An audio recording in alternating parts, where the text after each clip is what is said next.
C'est dans les airs ou accrochés au panier de basket que les membres des Flying Dunkers passent la majeure partie du show. Les dunks s'enchaînent pendant plusieurs minutes et pourtant, le domaine de prédilection de ces acrobates n'est ni le basket ni le spectacle, mais la gymnastique. La plupart d'entre eux sont membres de l'équipe de France Team Gym ou l'ont été. Alors moi, c'est une de mes forces. Ça veut dire que ce côté artistique m'a un petit peu sorti de ce côté rigide de la gymnastique artistique.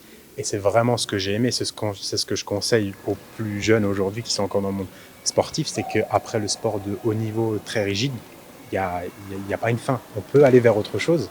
Et donc du coup, le côté artistique, ça permet d'être un peu plus cool et de faire un peu preuve d'imagination et de laisser le côté artistique prendre le pas. Et du coup, ça se travaille, on est plusieurs profils dans un groupe, comme dans une société, le multiculturalisme c'est intéressant, et dans un groupe c'est pareil, et en fait ça permet d'être vraiment constructif et pertinent dans notre travail au groupe. Nés un peu par hasard en 2013 à l'occasion d'un événement caritatif, les Flying Dunkers se professionnalisent.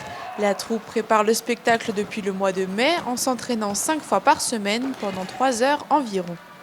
En fait, on a vraiment commencé l'année dernière la tournée des campings vraiment à dose homéopathique. En fait, on a eu quelques campings.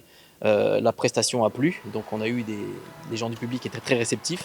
Donc forcément, la recommandation, donc on est passé de 10 dates l'année dernière sur la tournée estivale à maintenant une cinquantaine. Énormément de bouche à oreille. Et puis après, voilà, avec le Covid, on a aussi eu le temps de démarcher un petit peu plus les campings et donc forcément de se faire connaître. Et on essaie vraiment de se focaliser sur cette partie estivale. Pour les voir, il faudra donc se déplacer dans le sud de la France, voire en Espagne cet été, ou attendre leur retour en Alsace. Les Flying Dunkers devraient se produire quelques fois dans la région à la rentrée.